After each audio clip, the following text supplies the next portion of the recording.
swords. Take this time to consider your past deeds. Stop asking questions. You had your chance. Let the games begin.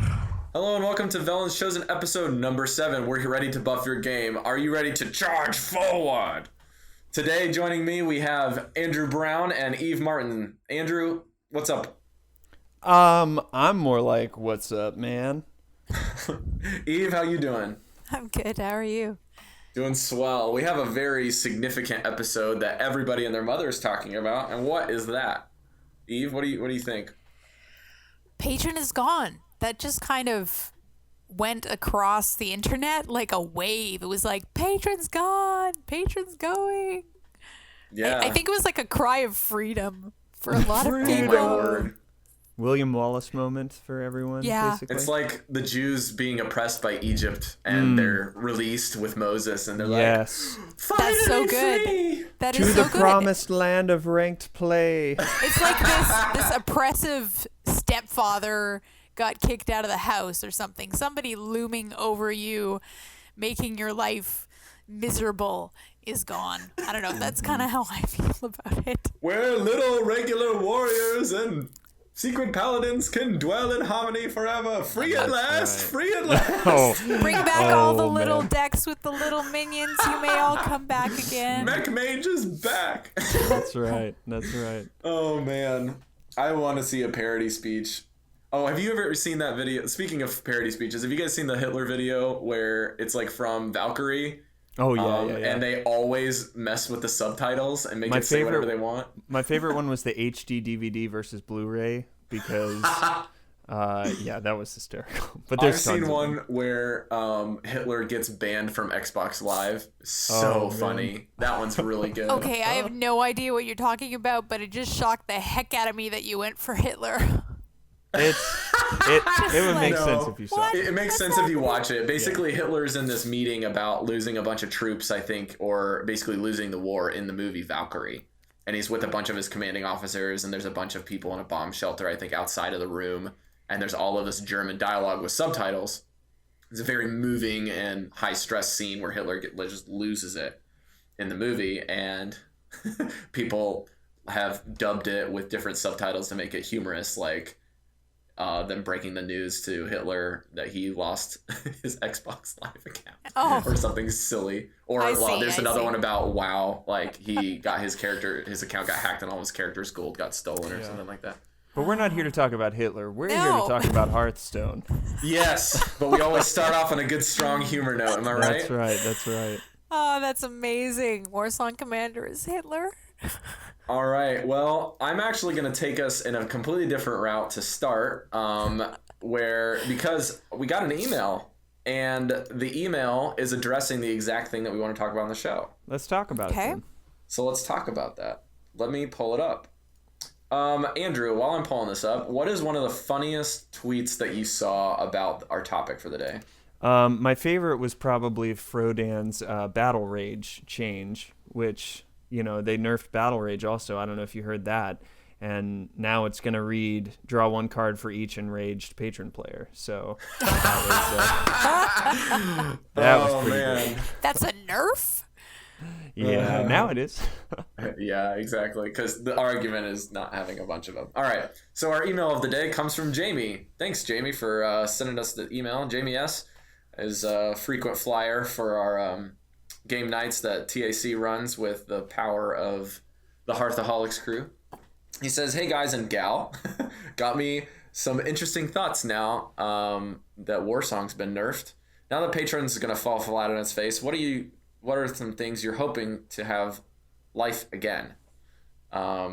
As expressed on the game night that we had this last Wednesday, I really want a sort of grinder or control hunter to be a tier 2 deck at the very least. What are some other things that have opened up to you now that you want to use an upcoming meta shift in the other half of this month? It's cool. Or decks you want to use in the upcoming meta shift this half of the month? Do you think OTK or one-turn kill decks will start dominating the meta in order to stop Secret Paladin to go far? Or are there different AoE effects that are appealing to you, like Arcane Explosion or from Mage, Power Shot from Hunter, or even just bigger AoE stuff from the looming Paladin threat, and smaller zoo re-earthing itself? Let me know your thoughts, and I'll be giving 2+2+4 and spell damage +1. There you go. Pseudo ping. Yeah, I think, Jamie, that we're not going to see a lot of newness, unfortunately, from this, as much as we're just going to see people shift to what's already. I mean, we've talked about it on the show before that the meta is so diverse right now.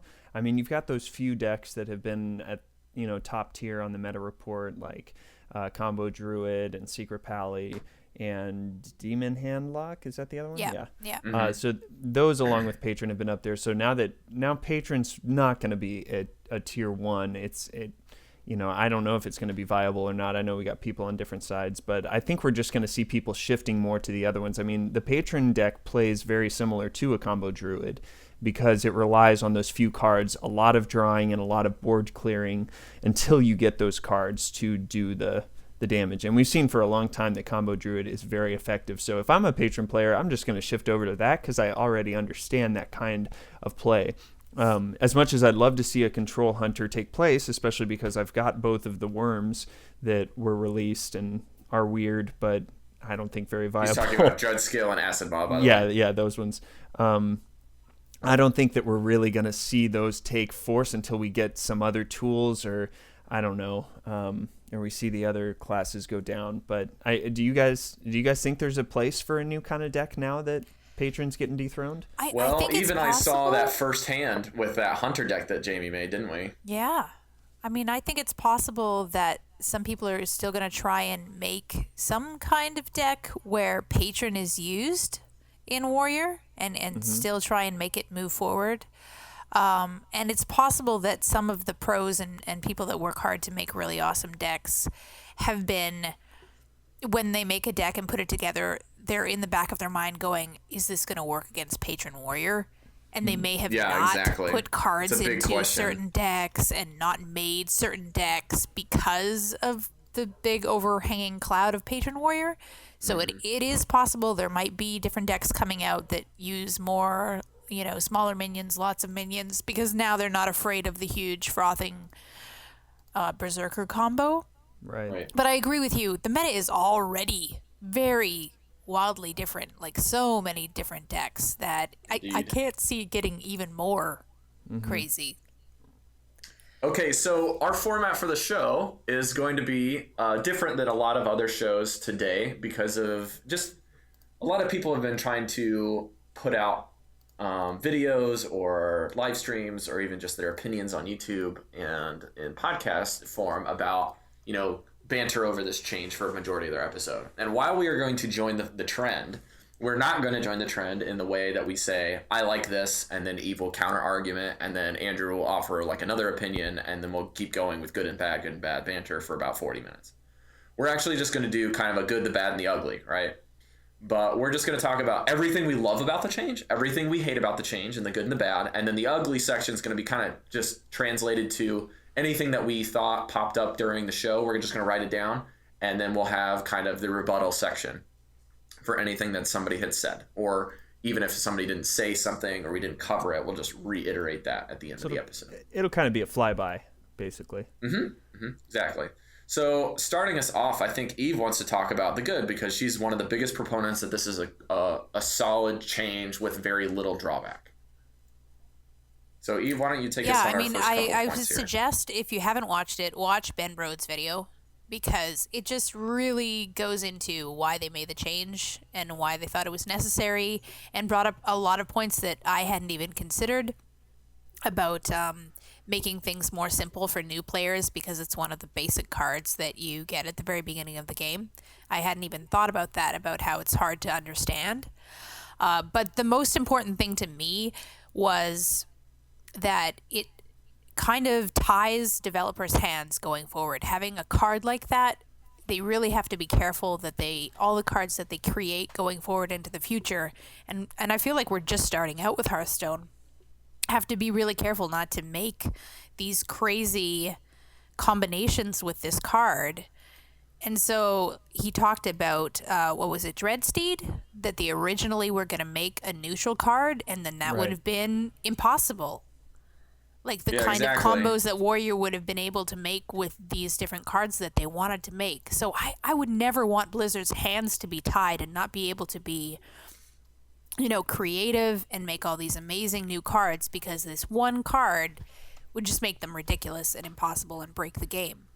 So and the crazy thing is, Warsong was only an archetype or it was only a big deck archetype build around card in one class. So what it effectively did is it limited the power push that all of the other 8 classes would have had. Mm-hmm.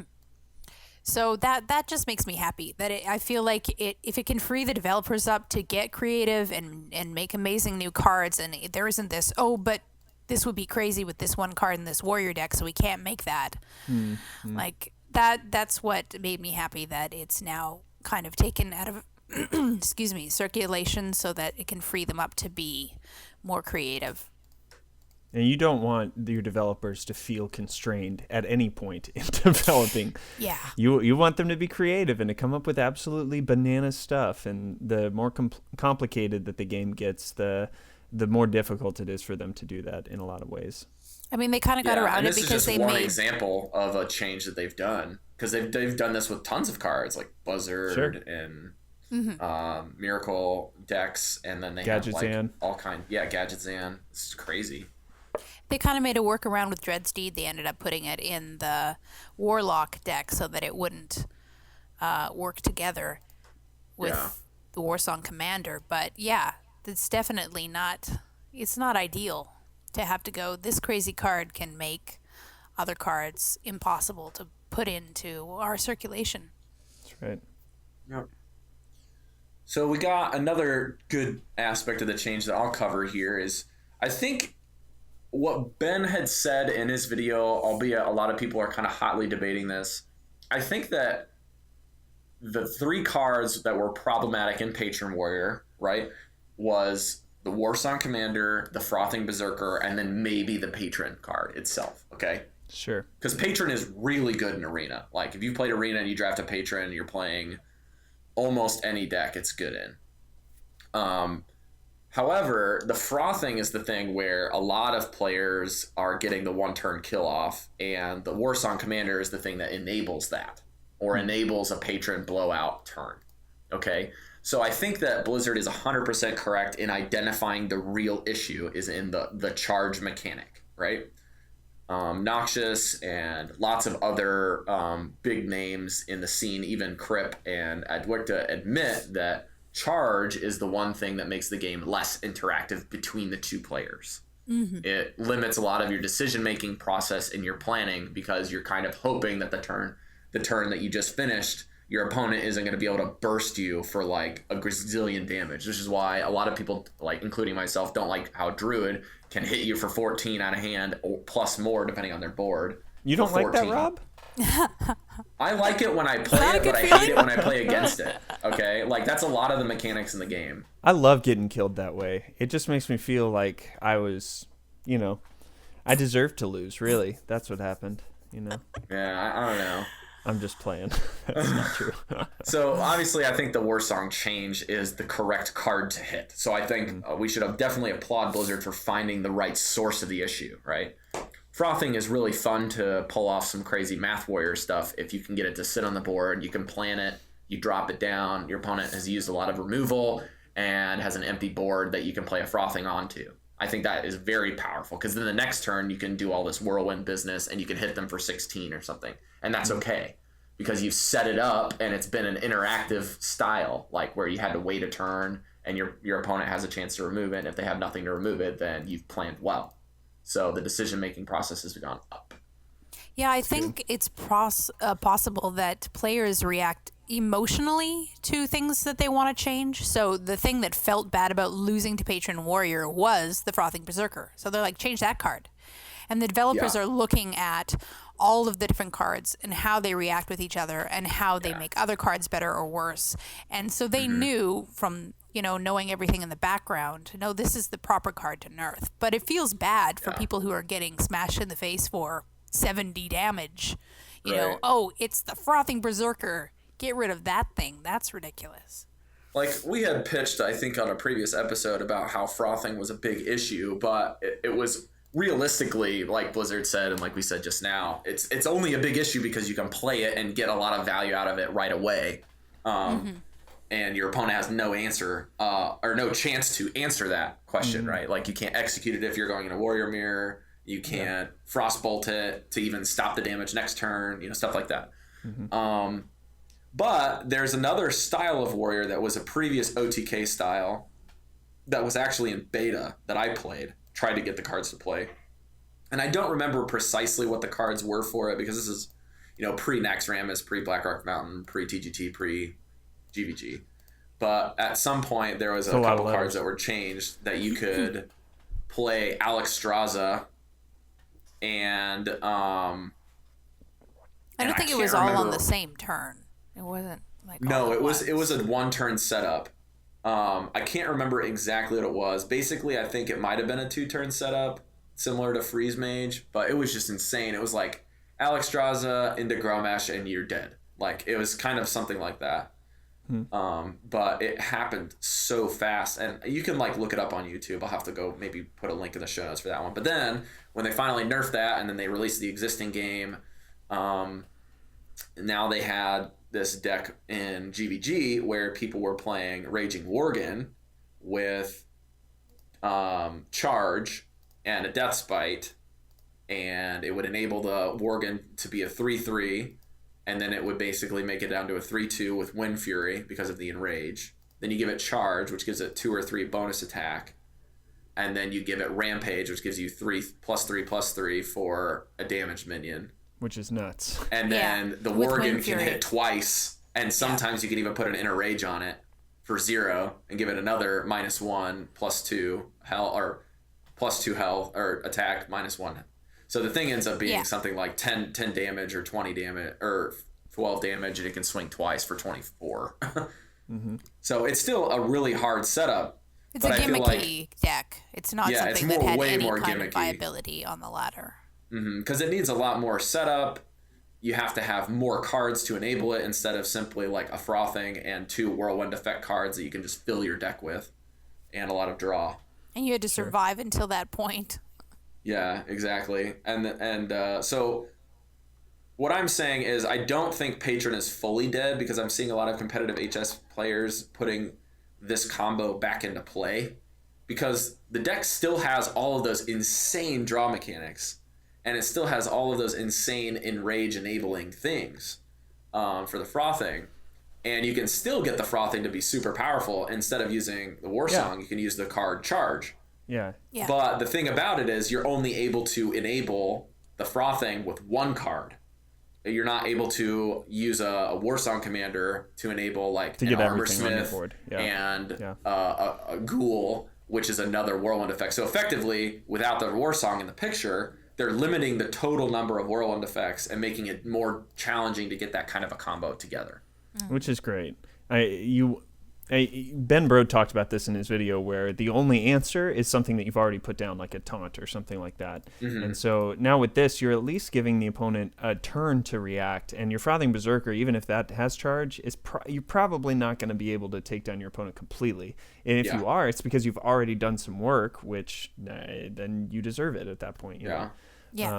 So I really like the way that's gonna change things. I mean, moving away from tournament play, one thing that I'm really thankful for is just the simplicity in nature. I don't know if I heard Ben say something along the lines that Warsong Commander's already been changed. Do you guys remember what it was before? Yes, what it was whatever thing you just played give charge gave to it charge. Yeah, that's everything. It was super broken. Oh my goodness, can you imagine? Super broken. And then it was broken after they had changed it to the existing text tile or text effect, because it actually didn't work as intended from that point up until, I believe, Blackrock Mountain. It wasn't giving things charge that popped out of other things. It didn't give charge to minions that were summoned. It only gave charge to minions that were played. So, for instance, the Patron played out of your hand would get charge, it would attack, it would produce another patron, and it would produce meaning summon, and the summoned patron would not be able to do anything. And which is anything why out a lot of a of people piloted call shredder. Patron a dark horse, because Patron was a good card if they fixed Warsong, but it was a horrible card if they didn't. Gotcha. Okay. Yeah, So people anyways, were complaining about it because also you get a card out of piloted shredder, and then that wouldn't have haste, and then there was something else too. Like when you played that one that gives you a weapon and a minion. Arathi weaponsmith? Yeah. Mm-hmm. Yeah. Was that one Gives you the that they didn't 2/2 give weapon. a charge to? There was something else that people kept saying, please really fix weird, this. yeah. Oh, it was a Murloc Knight. So if you were playing Murloc Warrior, they would always run that because you could play a Murloc Tidehunter that would play a 2/1 that would summon a 1/1, and you'd effectively get 3 damage worth of charge for 2 mana. Okay. And you Murloc can't do Knight that is a anymore. paladin card. Tidehunter. Oh, Oh, Tidehunter. Okay. right. It's true. I was confused for a second. Yeah. Warlock paladin. So here's another point that it's a little bit more simple. We've kind of covered a lot of the complex issues, I think, with the card. But the good things about this card that is more simple is if you remember we were talking about this one-turn kill style, right? Every time a one-turn kill has become powerful, Blizzard has smashed it. Yes. So the betas, they don't OTK like that. Warrior we just talked about, the one-turn kill warrior, the Miracle Rogue, the Malygos Rogue is still there, but it's very difficult to pull off. So anytime an OTK style gets to be too powerful, Blizzard just destroys it. I think the only thing left in the game that has extremely strong one-turn kill is still Priest. And I don't understand how they're able to mitigate it. So you but wouldn't it does consider make the sense. Druids combo a one-turn kill? It's not a one-turn kill if you can... Basically, I think the one-turn kill aspect is between 2 turns, if your opponent sits at 30 health, Yeah. is effectively a one-turn kill. If you true- can drop them. A true one-turn kill is taking them from 30 to 0 in one turn, which some decks can do. I mean, you remember Yeah. before the Leroy nerf, you were able to do that with Shadow Step and with Power Cold Overwhelming, with Faceless Manipulator. I mean, there were a lot of ways to kind of do that. Okay, so from 30 That was health. the original Miracle Rogue. Yeah. The second Miracle Rogue came when people started doing something with like Malygos and Auctioneer and double Eviscerate combo with something or another, and then like they would do Deadly Poison, Blade Flurry. It was insane. So anyways, we won't cover that, but you Yeah, I basically think play they're really Malygos concerned and about conceal things it. feeling unfair. Like if a Right, deck right. feels like it's unfair and no matter what you do, you didn't have a chance, then they're going to come down hard on those kinds Nothing of feels decks. worse than that. Yeah. Yeah, nothing feels worse than dying in 2 turns with having 0 answers for it. And even though you may have 0 answers for it, it's not the fact that you have 0 answers for it in your hand. It means you have 0 answers for it based off of how your opponent has set it up. And it only took 1 turn of preparation or waiting on cards to draw. Like, that's not fun. Yeah. Or interactive or helping the players make good decisions throughout the game. Because there's no way to plan around something that's unbeatable. That's kind of their mentality. Eve, you hit it on the head with the basic label, right? We already covered that. Well, I cards that think have we a could talk basic about tag it should a be tiny simple. bit more. Yeah, like to me, I've been playing Hearthstone for a while now, so it's hard to get back into my head of how I felt when I first started playing the game. But trying to teach my husband how to play Hearthstone and him not immediately knowing what the text on cards means kind of brought me back. And I was like, oh, yeah, I guess somebody just starting to play the game and reading this, it might be hard for them to figure big out deal. how it works. Yeah. Yeah. And that is something that maybe we don't care about that much, but Blizzard definitely does. Trying to get people into playing the game and caring about it and understanding how it works and over time getting better and better at it. They definitely have to take into consideration the text on cards and how easy they are to understand. And it is a basic card. So it's one of those ones that is really important that it's easy to understand. So they wanted to change it for a long time, apparently. So, Andrew, I have a question for you. Like, when you're playing with basic cards, by the time you start to get new cards in your collection, the basic cards are the ones that you know the best, correct? Because you've seen them the most. You've worked So, with them already. If you've been working with them, by this point in time, when you start learning the game a lot better, or you're in this mentality where you have more card collection, anything that has a basic title is going to be something you don't even read card text on, right? Correct. Yeah, you want it to just be an automatic kind of thing, and so with Warsong, I don't know that it really has a place, especially when you consider not having Patron, not having Frothing Berserkers yet. I mean, what are you? You're using it with your Bloodfen Raptor, I guess, but that doesn't. I mean. Yeah, you know what, like Warsong doesn't have that something. identity. Like you look at the card and you know exactly what it's going to do because it's been changed so much and it's a basic card. Yeah, what really effective cards are there that are, that have such low health that are basic or common cards? I can't think of any really. So it didn't have a place because it didn't have cards that worked well with it at that basic level. Yeah, exactly. I would think so, yeah. And you want it to be a simple kind of thing. And the change now to make it charge is going to, or that all of your charge minions have +1 attack, you're going to see it and instantly think, oh, well, I need to make a charge deck then. And so I think that's going to help newer players to really come up with something very simply with it, that's going to be a lot better. So Okay, I have a story. Uh-oh. Okay. When I first started playing Hearthstone, and I really liked Warrior because to me they were super aggressive. They had weapons, they had charge minions. I made a charge deck. So I just punched into the search bar charge and put everything into my deck that had charge and a bunch of weapons. And that was the first time I took Warrior up to, I want to say 18 or 19. And I think people just didn't even know what was coming at them. So maybe that's why I won quite a few games to begin with. But for me, that was like, oh my gosh, I'm winning for the first time when I first started playing Hearthstone and didn't really know how to make decks and net deck and a lot about. So I can see that working for a brand new player, seeing that and going, oh, this would work really well with a themed deck with a lot of charge minions in it. So it makes a lot more sense to me than the way it was before. I'm having to hold my tongue because I have a big counterpoint for that coming up in the bad. So we'll get there. All right. Well, We it's could something probably that move. makes people excited, right? The fact that you want to make your own deck. Even if it's a bad deck, even if it's not like a great idea, you get excited about it. You want to do it yourself. And it made me happy to be able to make my own themed deck. And it worked for a while. It got me higher than I had ever gotten previously. Right. So, I mean, for new players, I think that's important. Yep, but I would be great. interested to know your counterpoint.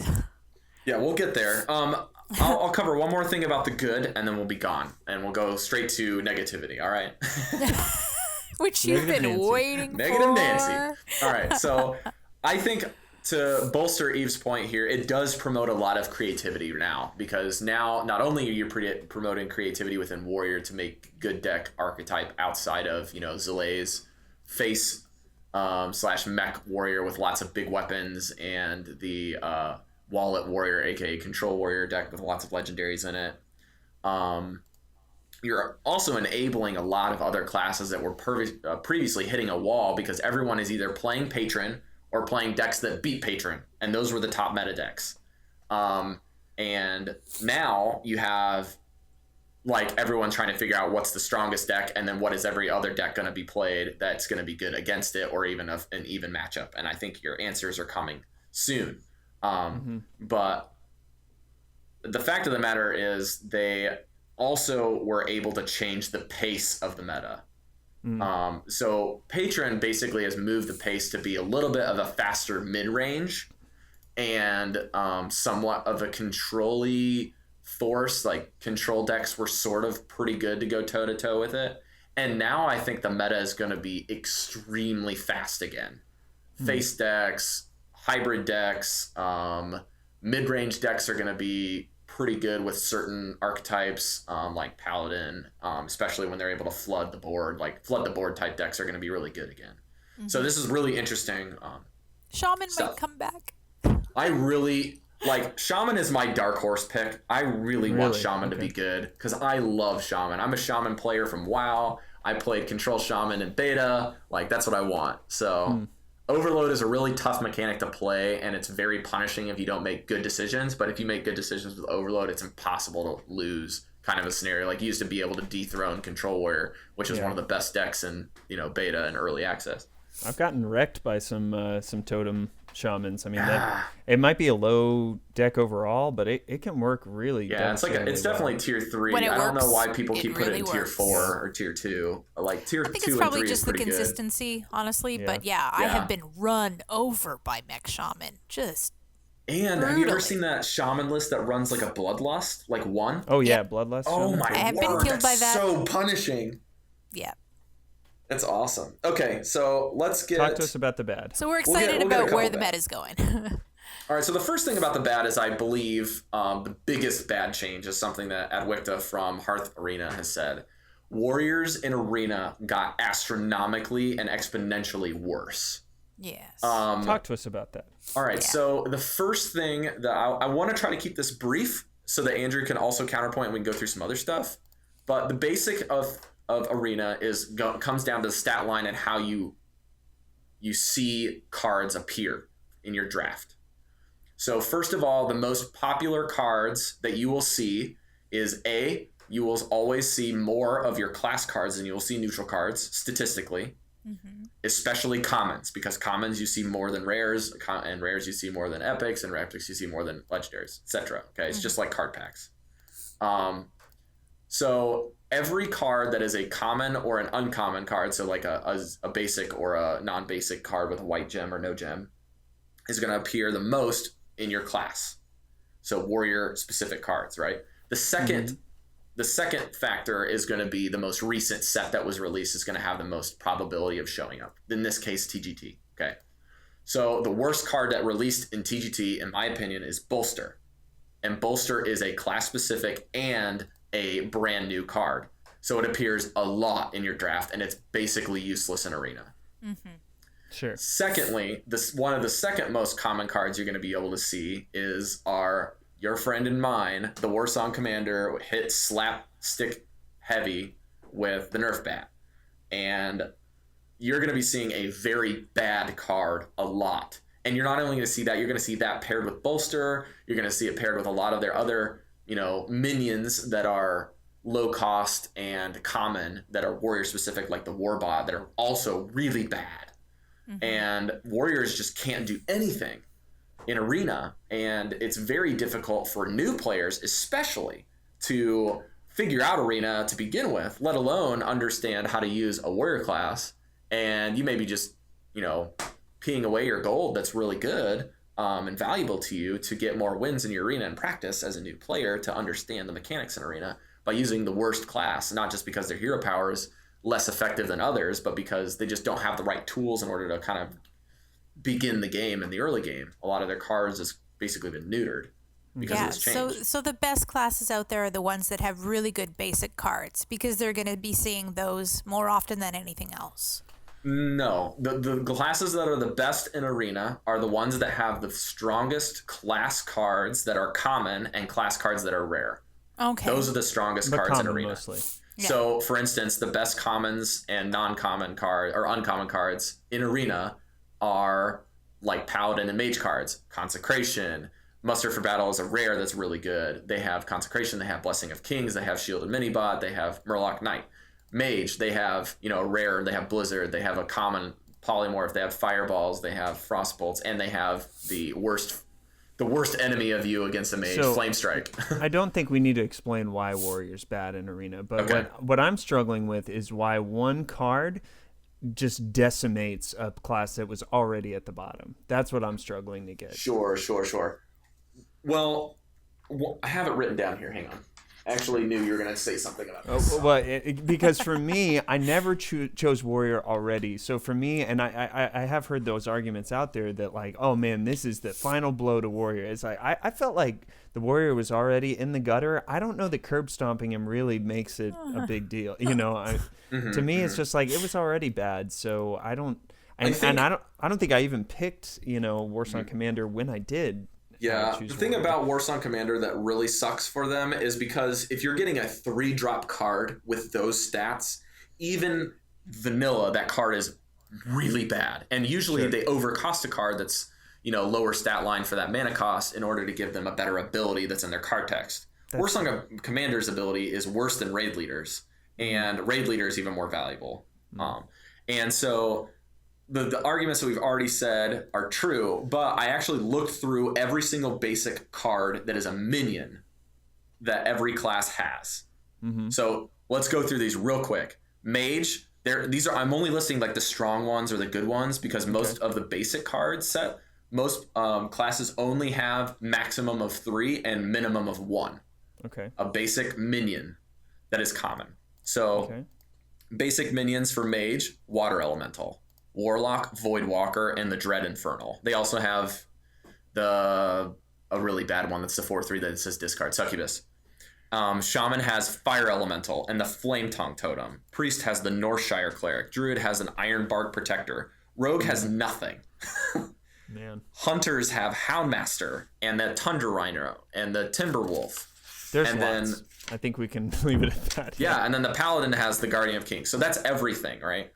If you look at each of these cards, these are staples in almost every deck. And when they're not included, it's because of the archetype kind of taking over that slot. Even in Constructed, where people have full collections, they're using these basic cards that are really good. Warrior doesn't have that. They have Corcoran Elite and Warsong Commander. Yep. And that's Corcoran it. Elite is okay. Yeah, but that's what I'm saying is like, it doesn't give you an interesting mechanic besides charge. Like there's really nothing else that Warriors have that big charge mechanic besides the card that's charge and take damage. And those effects are really tough to pull off. Okay. So I don't know, like I just really don't like that every other class seems to have something that's huge in power, that is a basic card that they're giving tools for. And when you're starting out the game and you want to play Rogue or you want to play Warrior because that's what you played in WoW, or a class that you really like in the game because it has weapons or it's cool, you can't play it because you don't have any cards. Okay, so I'm thinking moving forward with the adventure and then the next expansion that Blizzard is really going to be looking at fixing that. They've talked about it before, and Ben mentioned it in his rebuttal that that they are very directly looking at how the next expansion is gonna. I bet they're gonna do something new that really helps Warrior out. And possibly the fact that they've changed Warsong Commander to read the way it is means that charge might be something that becomes there could be a deck archetype for Warriors. I don't know how they're going to do it, but I know they really want to fix it. Well, I think the main point that you brought up, Eve, that I also brought up and everyone's agreeing with about this change being forward-looking allows Blizzard the opportunity to redeem themselves in the next set, right? Because they're able to not just make a change to Warsong, but actually introduce new cards that are a big power spike for Warrior. The problem is, for me, is that they're not giving the brand new players that option. They're like, hey, you have to go buy this adventure to increase your power. Like that's totally I understand that, but like I want an option for beginner players to play Warrior and to play Rogue, and they don't have that currently.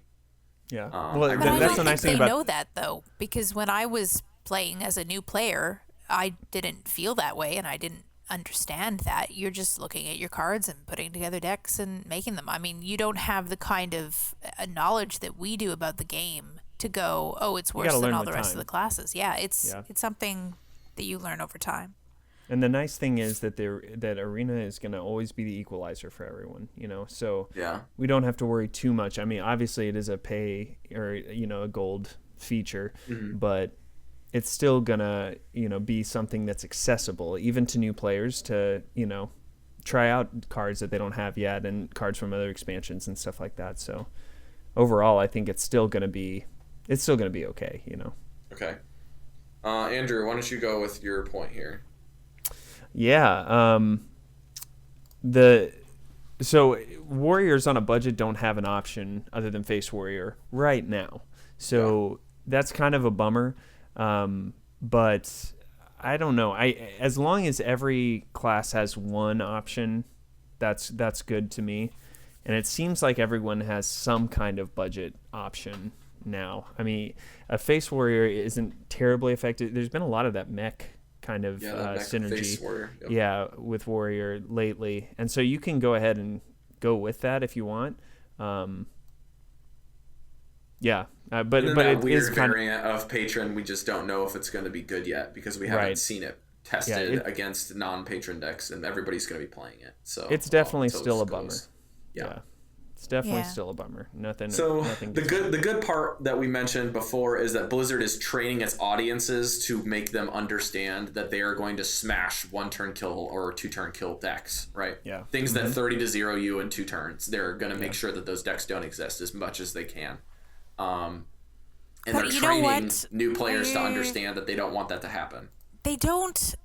I mean, honestly, they waited a really long time, I think. They really wanted to see if people were able to work around it, if people were able to make decks that countered it. Like, they did not want to just completely jump on Patron and go, oh, wow, this is a super strong deck, let's get rid of it. They waited a really long time and said, we're not going to do anything, or we want the player base to, figure out how to deal with this.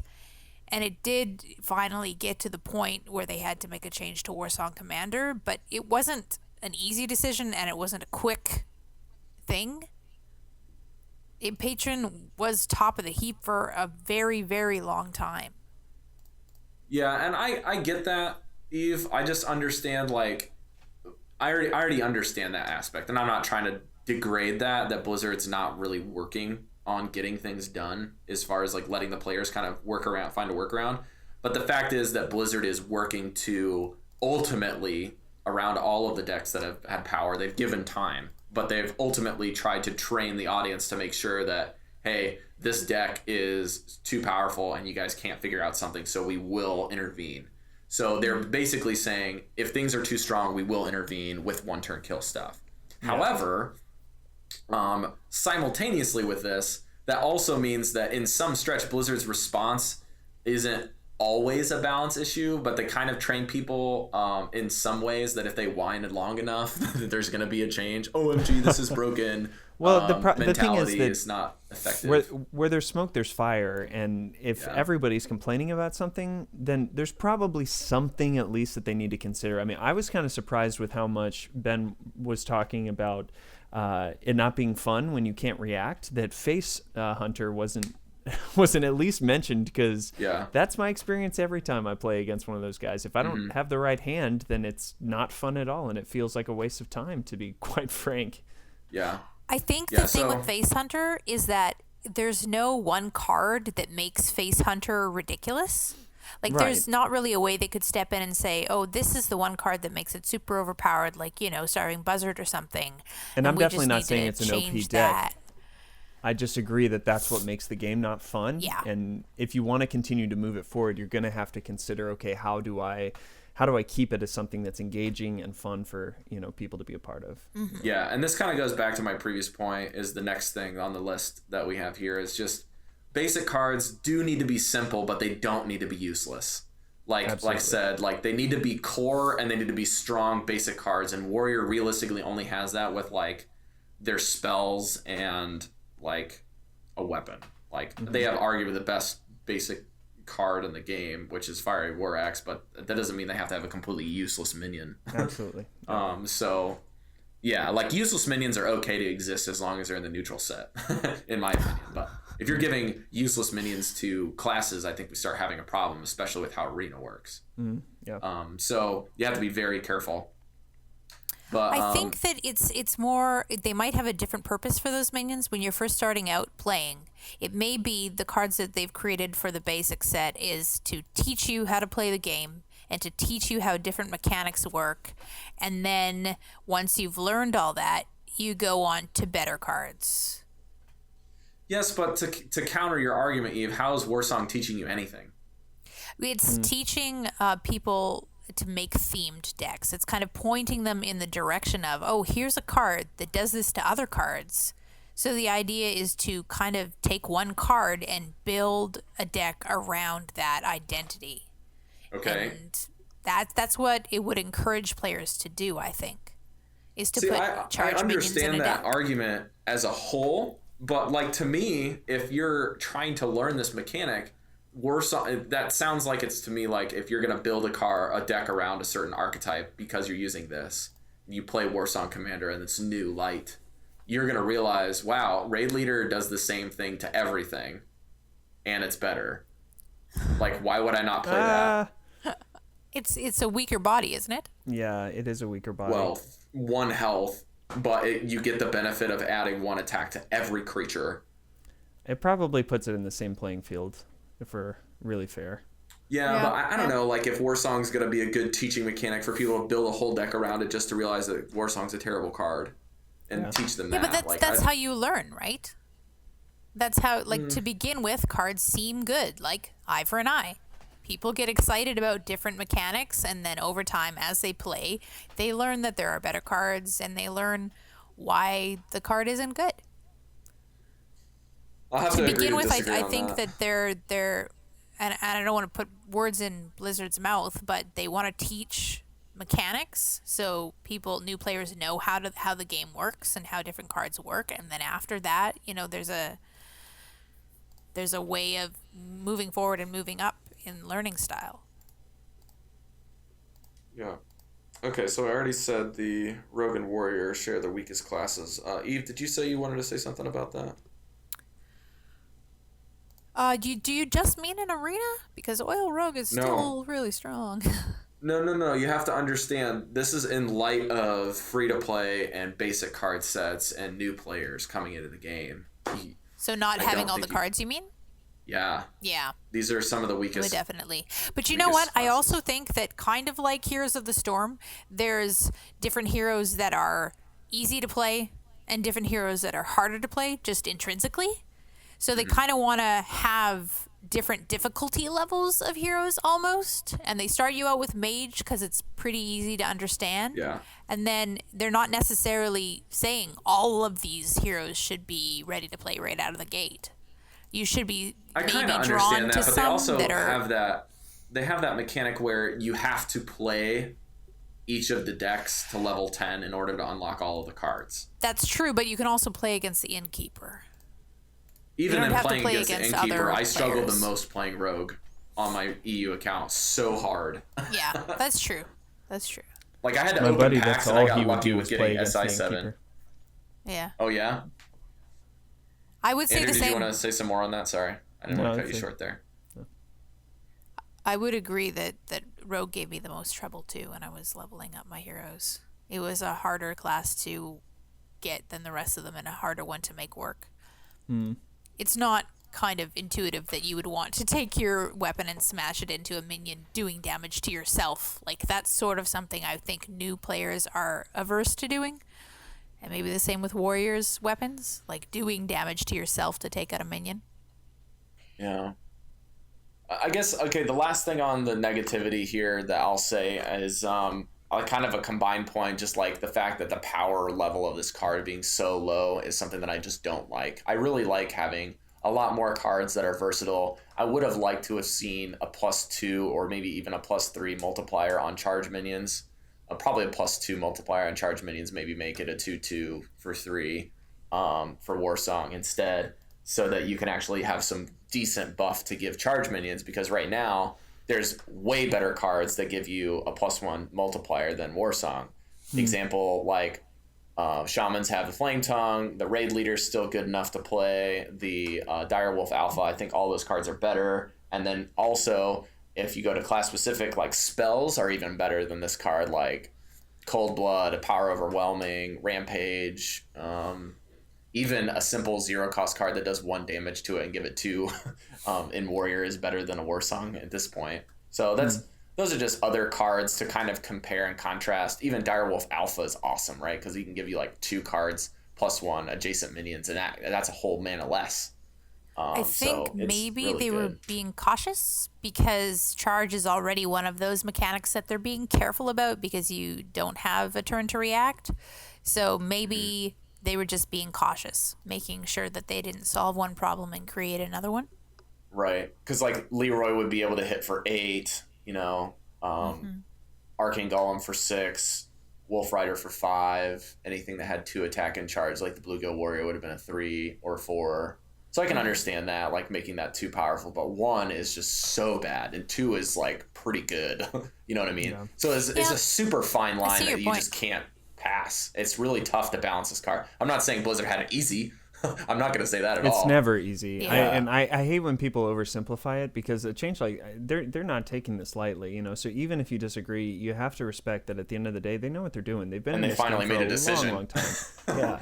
And we've been begging for some kind of nerf for such a long time. We have no right to say no, that wasn't the right one, or anything like that. This is their baby, and they're not gonna mess this up as best they can, you know. Right.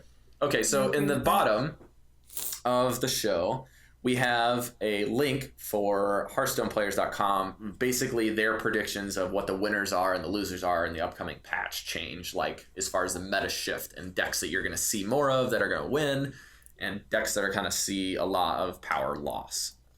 So I'll just run through them and then we'll talk about them. So the winners they have listed are Secret and Mid-Range Paladins, Face Hunter and Hybrid Hunter, Zoo Warlock, Dragon Priest, Oil Rogue, Freeze Mage, and potentially their dark horse is a Shaman, like we talked about.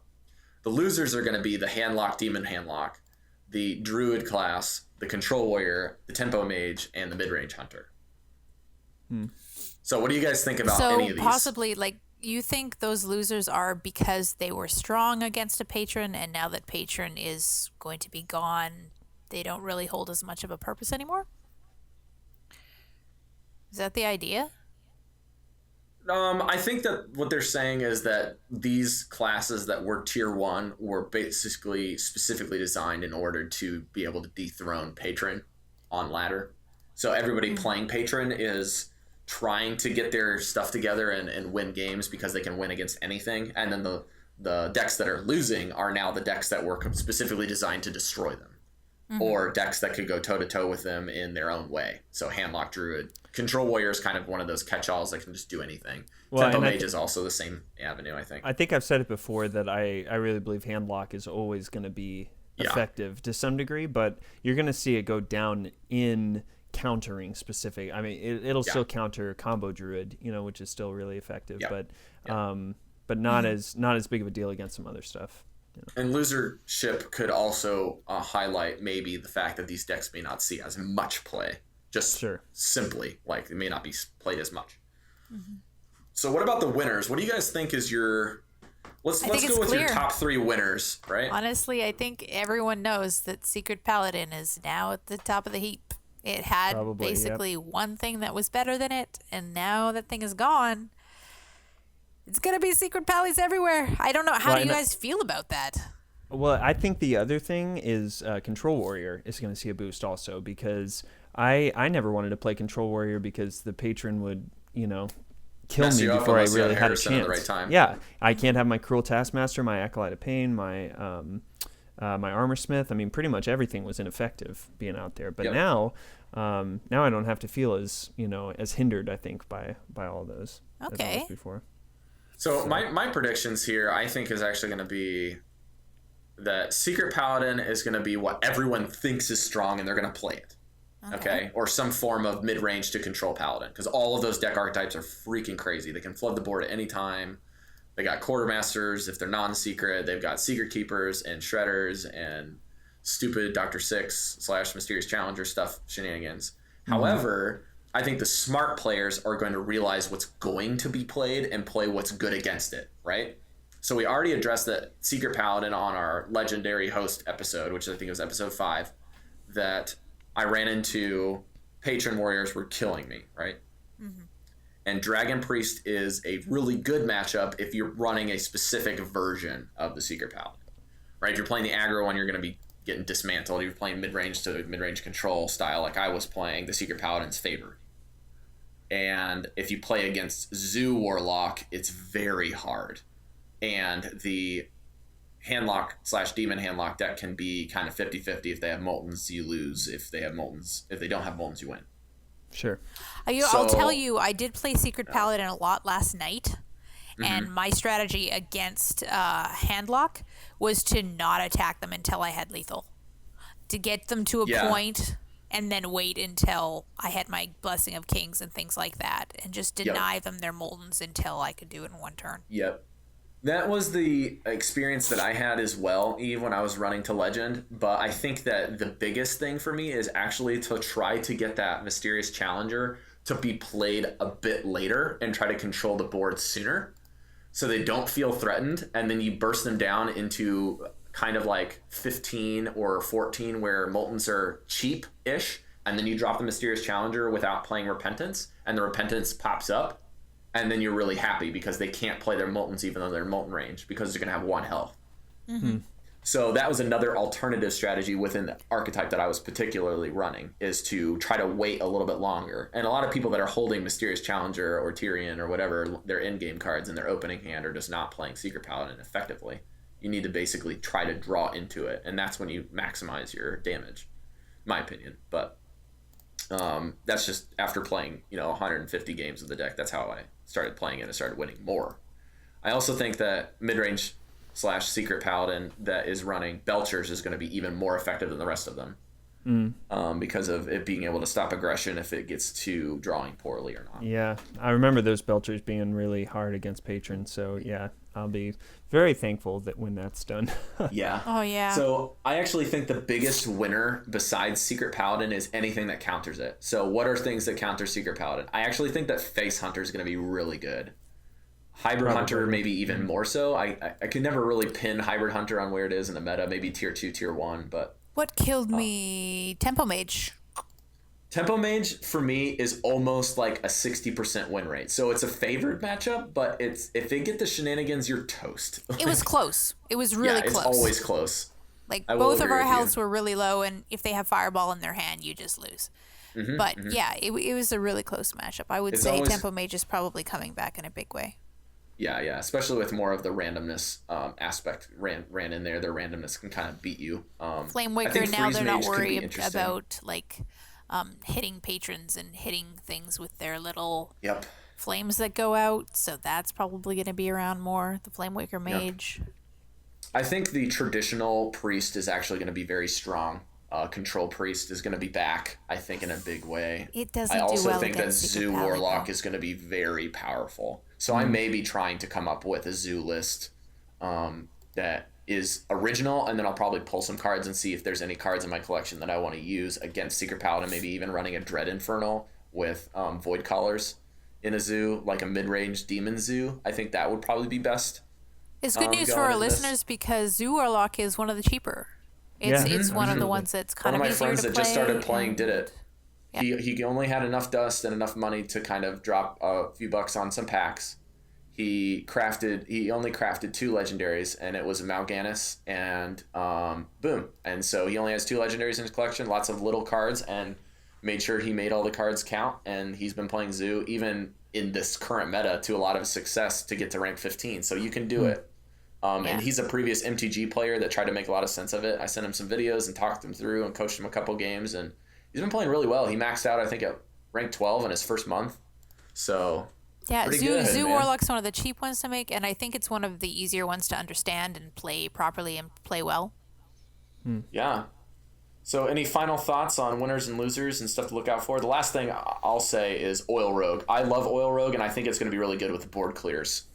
So I think Oil's a big winner here. I just hate to disagree with you, but I came up against Oil Rogue and Control Priest and decimated both of them with my Secret Pally. They had no chance. Both of them conceded around turn 5 or 6. So they may just you have had kinda a have really to- bad draw. It could be that, but what rank are you playing at? 14. Yeah, see, it's kind of hard for me to make any sort of judgments until I start seeing stuff around rank 12 plus for me. Okay. And I Okay. understand for newer players it can be really easy against those matchups because people at those ranks are not just players playing specific decks, but they're players learning those decks too. So Oil Rogue players are not good until you're able to start running into them plus rank 10 or even some people plus rank 7. Because Oil Rogue is a very difficult deck to play. Sure. And Priest, honestly, regular Control Priest is really hard to play too, especially in that matchup. I don't know. I kind of see your point, but I also know that what rank were you down at after you turned over after Legendary? 16. There you go. You could be running into Legend players at rank 14. Well, 16. Or you're right. I'm sorry. You can, but that's only, I will say you'll only see those Legend players for that first week. Because after that, they're gone. They're in rank 5. It depends on if they're trying to make a push. I think there's some I guess people you that could like be take a right. month off and play casually. I still run into legend card back people. Okay. It also depends on your MMR too, and like how many wins you have, and all that stuff. So we'll talk about that, I think, on the next episode. We have a special guest coming. We'll make that announcement on Twitter next week. And I'm excited. Cool. So let's go into iTunes reviews. Eve found out that we have Canadian Canada reviews. iTunes. Yay! Yay for Canada. Eve, if you don't have that pulled up, I can do the NA one that we have. Yes, can you do that? And I will be right back. Okay, so as Eve's pulling this one up, we have one more 5-star review coming from E-Town Bro. Bro? Bro. And he says, a must listen. Hello, chosen ones. Kenny from Coin Concede here. Hello, Kenny. I wanted to leave you a review and explain for those who are looking for a great new Hearthstone podcast why they should listen to this one. Velen's Chosen keeps new players in mind, keeping especially the ones that are free to play in their forefront of their minds. As someone who owns almost all of the cards, this is a good podcast to listen to, even for the well-versed players, because it reminds you the basics and what it is to like to not have all of the cards. I look forward to the deck discussions, in particular, the substitution mentions for particular decks. Well done, guys. This podcast made it to my, quote, guaranteed listen to list. Bro. Wow. Bro. For Hearthstone podcasts. Dang. E-Town Bro. Expect some emails from me on the topics I'm intrigued about that are better for your podcast to cover than mine. Keep up the great work. Thank you so much, Kenny. That Seriously. was some very kind words, not just giving us the 5 stars, but really speaking out and helping our people looking at the reviews. So thank you so much. If you guys want to leave us a review, we also need desperately reviews on Stitcher to come up in their search results, as well as Velen's Chosen. If you leave us a Stitcher review, we'll read it on the show, unless you've already left us an iTunes review, and we'll just thank you for your post publicly if you reviewed us, I guess. But Eve, have you got that Yes. Canadian review? Okay, so Eve's going to read our Canada review. Ballistic 006 gave us a 5-star review and said, entertaining and informative. Thanks so much for the free-to-play episode. I am an NA player with pretty much a complete collection, but decided that I wanted to create an EU account where I challenge myself to only free-to-play. It's been a lot of fun, but I definitely needed some pointers. Thanks to your episode, I have a renewed focus, and I'm going to try to bring Druid and Priest as far as possible. Thank you so much, Ballistic 006. Druid and Priest. That's an interesting... Druid and Bro. Druid and Bro. Ballistic and Bro. It might be Ballistic that those are Bros. the ones that he has the most cards of, so it might That kind could of be. be Oh, determining. yeah. That's that why I makes chose sense. Paladin and Rogue, even though Rogue stinks. I was able to open 2 SI7 agents, and those are pretty hard for new players to remove. All of a sudden, you gotta use them, yeah. Yeah, so it's cool. Yeah, Free to Druid, play, it's a though, whole man. different world. Druid for an EU account, unless you start picking up those epic cards, can be pretty challenging. Unless you're Yeah. playing the Face Druid and you happen to open a couple Fel Reavers, so... Yeah, the face. Well, even with that, the Fel Reavers, I think you can. We talked about that in a previous episode, but lots of low cost minions, and then using the Savage Roar, you can make that happen. Yep. Salute. So, yeah, I think that's it for the show. Do you guys have any final points before we go into the outros? Go charge people's face with Warrior. Yeah. Yeah, we Find challenge a you new not just deck. be good. Find a new deck, play it, have fun, and then maybe spend some time, try to build a deck with a new Warsong Commander, or try to build a new Warrior deck that's not meta. And hey, the one thing I never mentioned is that as many times as I've tried to figure out Patron Warrior, I just have never been able to. So if you're like me and you've been banging your head against the keyboard trying to figure it out, we don't have to figure it out anymore because it's out of here. Or you have 4 days left, get to it.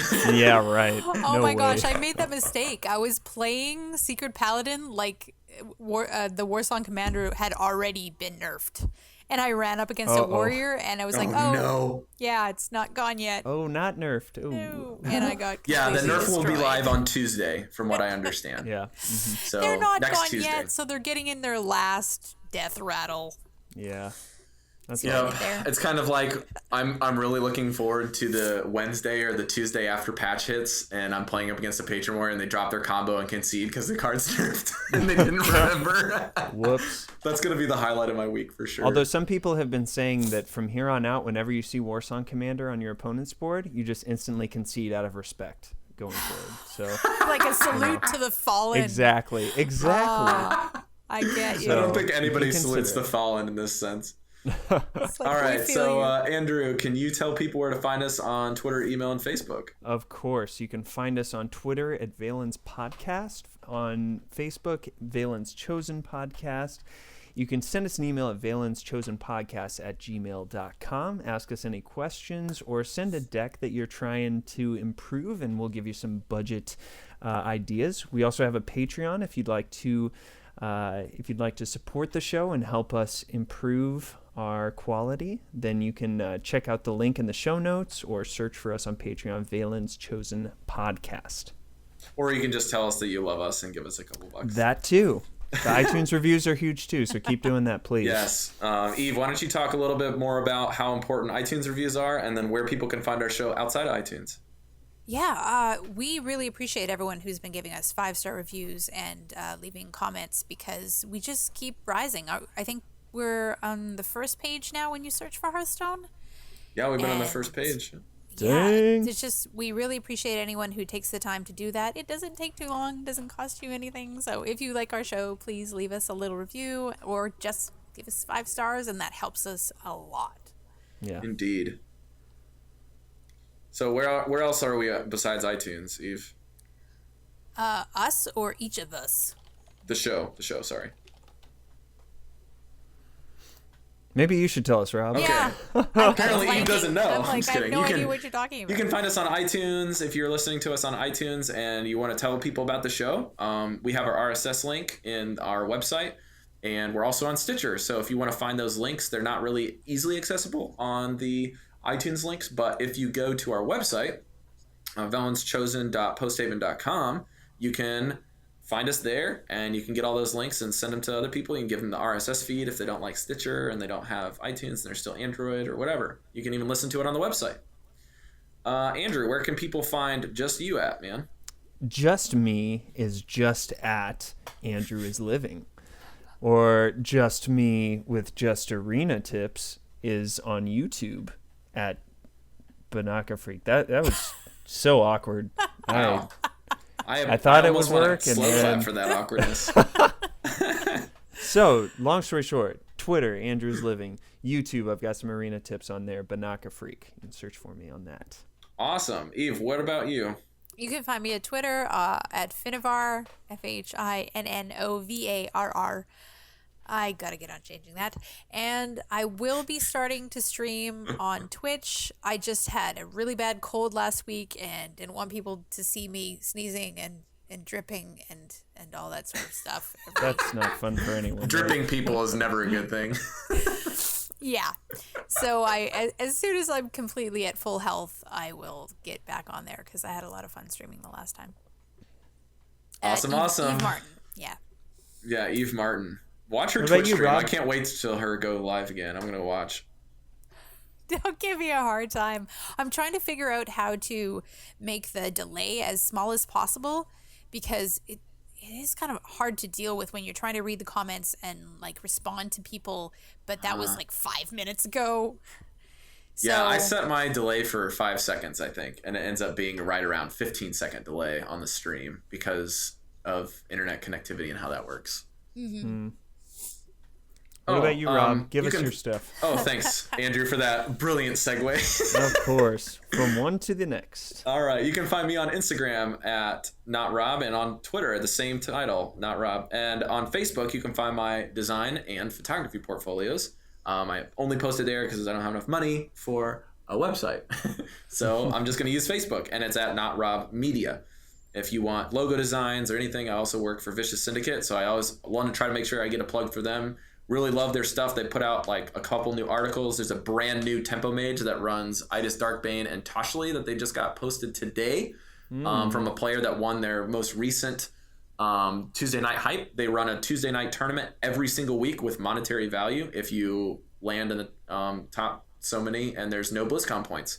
But when there is BlizzCon points, you can win BlizzCon points for being in the top 8. So it's a weekly tournament, which is pretty awesome. You can find them on Twitch at Vicious Syndicate Gaming, or you can go to their website vicioushs.cards. You You can also find me on Snapchat at NotRobMay. You can find me on Steam to play some rocket cars. I just found out they're going to release the DeLorean from Back to the Future in 2 weeks as a car, so I'm going to be buying that. I don't care if it's $20 or $2. I'm going to get it. That's a good investment. Yeah, and you can find me on there at Sir Twick. You can find my other humor podcast called The Maze, M-A-Y-Z podcast. It's just me and a couple buddies. We haven't been releasing a couple episodes. The last 2 weeks have been brutal, but we have 3 episodes queued for the next 2 weeks. And you guys are really going to like those. We do a lot of fun, crazy things. You can find them on Twitter at MAYZ_podcast or Facebook. Just search MAYZ, you'll find it. That's it for me. Oh yeah, last thing. I just bought the Omega Ruby Pokemon game last night. Oh, nice. Believe it or not. That's an investment too. I'm actually thinking it's going to be really good for the show because it's going to give me a whole nother strategy game to start learning in order to kind of hit things from a different angle, and maybe that'll translate to some of my card play. I know it's helped a lot of other people, so I'm going to do it. I'll put my friend code for my Wii in the description at some point. Probably not to this episode, but maybe the next one. And make sure you tune in next week. We'll make the announcement on the end of the show. We will have the CEO, James Hildridge, I believe is how you say his last name, is the CEO of esportshero.com. And we'll be pitching him a lot of questions. He's going to run through meta changes from next week, and we'll ask him a bunch of questions about his website, and he's got some freebies for us to hand out. So make sure you tune in to our Twitter feed. We'll make sure Andrew is not going to be able to be with us next week. Yeah, it'll be good. So Andrew will not be able to be with us, but thankfully Andrew's going to submit questions for us, and we're going to read them on the show. You guys will rock. So he'll be with us in spirit. Yeah. Yes. All right. So we thank you so much for iTunes reviews and follows and listens. Please share it with your friends. Let us know how we're doing. Submit questions. And so we really appreciate all of those reviews. Thank you so much. We'll see you next week. I hope you buffed your game this week. Bye.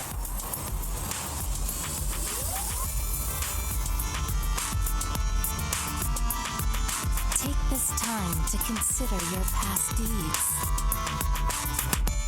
Stop asking questions. You had your chance.